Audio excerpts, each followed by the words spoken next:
কথায় আছে না, মাছে ভাতে বাঙালি। তাই আমি আজকে একটা মাছের রেসিপি দেখাবো। আসসালামু আলাইকুম বন্ধুরা, কেমন আছেন? আশা করছি সবাই ভালো আছেন, সুস্থ আছেন। আমিও ভালো আছি ইনশাল্লাহ। RNS ব্লগ পেজ থেকে আমি রোশনি আহমেদ আজকে হাজির হয়ে গেছি আপনাদের সামনে। RNS ব্লগটাকে আপনারা সবাই লাইক এবং কমেন্টস দিয়ে পাশে থাকবেন। যাই হোক, আজকে আমি যেহেতু একটা মাছের রেসিপি এনেছি, আর মাছটার নাম তো আমাকে বলতেই হবে। দেখেন বন্ধুরা, এই মাছটার নাম হচ্ছে কাতলা মাছ।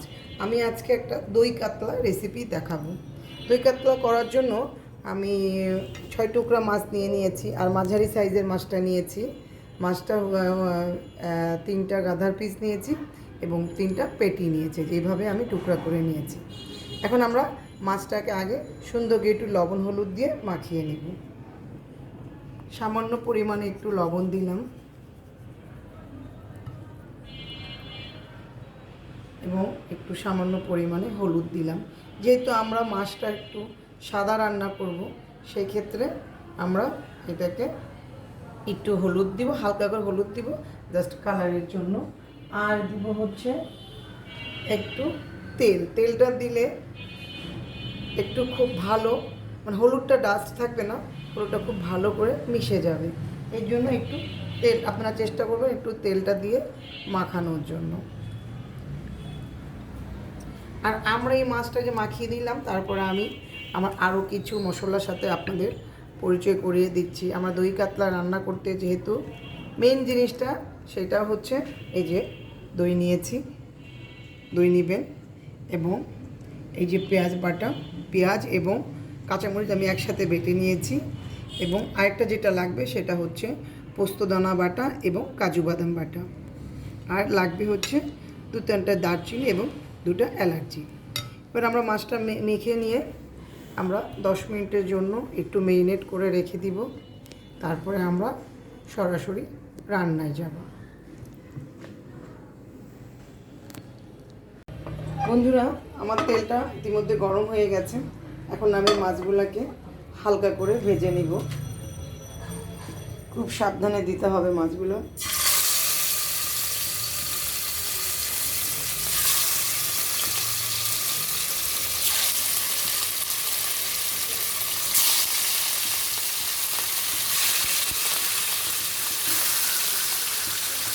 সাবধানে দিবেন আপনারা।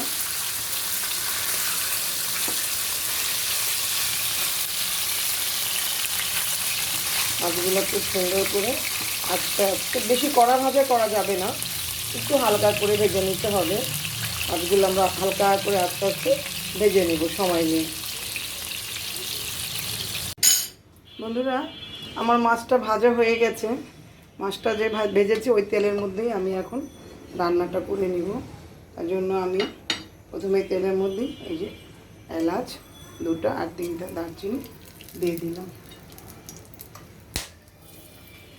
এটা একটু ভেজে উঠলে এর মধ্যে আমি ফ্লেভারটা বের হয়ে গেলাম, এর মধ্যে পেঁয়াজ বাটাটা দিয়ে দেব। 1 কাপ পরিমাণে পেঁয়াজ নিয়েছি।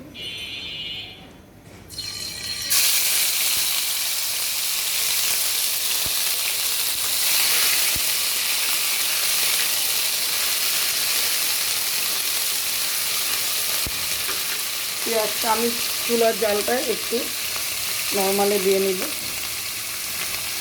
পেঁয়াজটা খুব সময় নিয়ে একটু ভালো করে ভেজে নিতে হবে। আমার পেঁয়াজটা বন্ধুরা ভাজা হয়ে গেছে।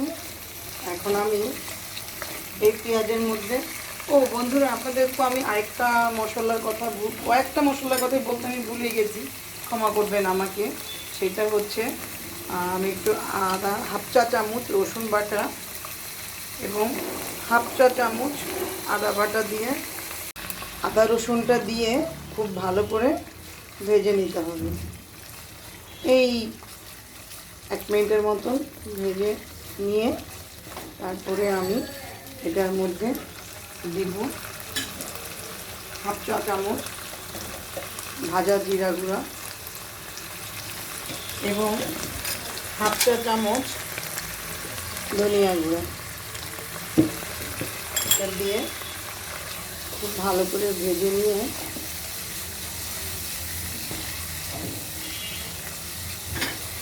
আমি একটু পানি অ্যাড করব।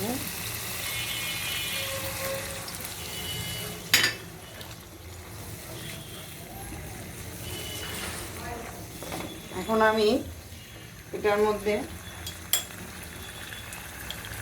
কাজু বাদাম বাটাটা দিয়ে দিব 1 চা চামচের মতন, এবং পোস্ত দানাটা বাটা দিয়ে নেব 1.5 চা চামচের মতন। দিয়ে আমি ভালো করে এটাকে ভেজে নিব। কাজু বাদাম এবং পোস্ত বাদামের কাজু বাদাম এবং পোস্ত দানার একটা ফ্লেভার থাকে, কাঁচা ফ্লেভার, ওই ফ্লেভারটা না যাওয়া পর্যন্ত আমরা একটু ভেজে নিব।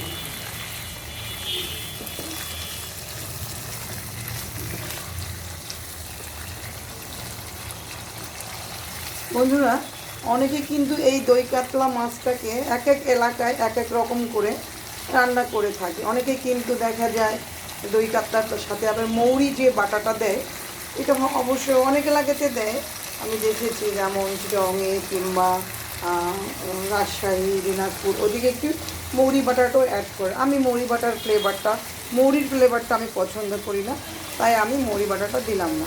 আপনারা যদি কেউ মৌরি বাটাটা খেতে চান তাহলে এর সাথে অ্যাড করে দিতে পারেন। এই মৌরিটা পুরোপুরি অপশনাল। এখন আমি যে দইটা ফেটিয়ে রেখেছি, দইটা দিয়ে দিব 1/2 কাপের মতন। আমি পুরোটা দিব না, আমি 1/2 কাপের মতন দিব দইটা।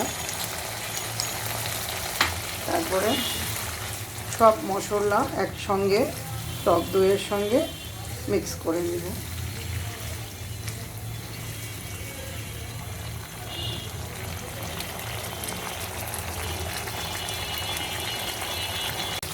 বন্ধুরা, আমার সব মশলাগুলো খুব ভালোভাবে কষানো হয়ে গেছে। এখন আমি এ পর্যন্ত কিন্তু বন্ধুরা আমি লবণ ইউজ করিনি। এখন আমি পরিমাণ মতন লবণ দিয়ে দিব। লবণ দিয়ে একটু নাড়াচাড়া দিয়ে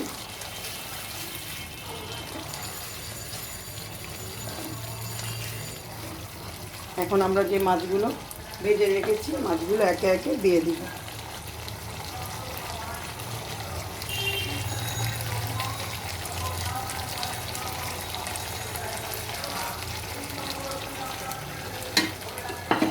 দিয়ে খুব সুন্দর করে উল্টিয়ে পাল্টিয়ে দিয়ে দিব।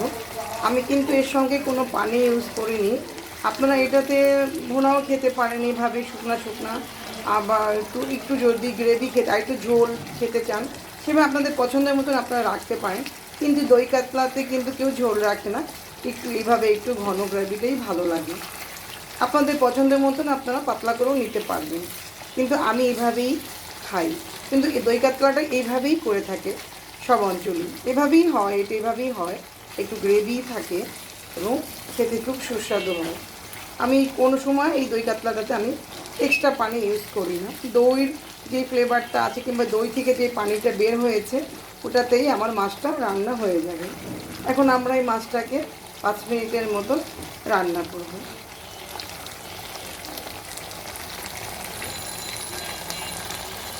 বন্ধুরা, ফিরে আসলাম 5 মিনিট পরে। আমার মাছটা একদম হয়ে গেছে, দেখুন কি সুন্দর কালার হয়েছে। এখন আমরা এর মধ্যে কয়টা কাঁচামরিচ দিয়ে দিব, এই 4-5টা কাঁচামরিচ দিয়ে দিব ফ্লেভারের জন্য, আর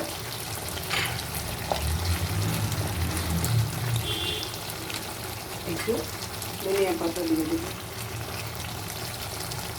ব্যাস হয়ে গেছে আমার দই কাতলা। এখন গরম গরম পরিবেশনের পালা। আপনারা এইভাবে করে খেয়ে দেখবেন। দেখুন বন্ধুরা, আমার গ্রেভিটা কত ঘন হয়েছে।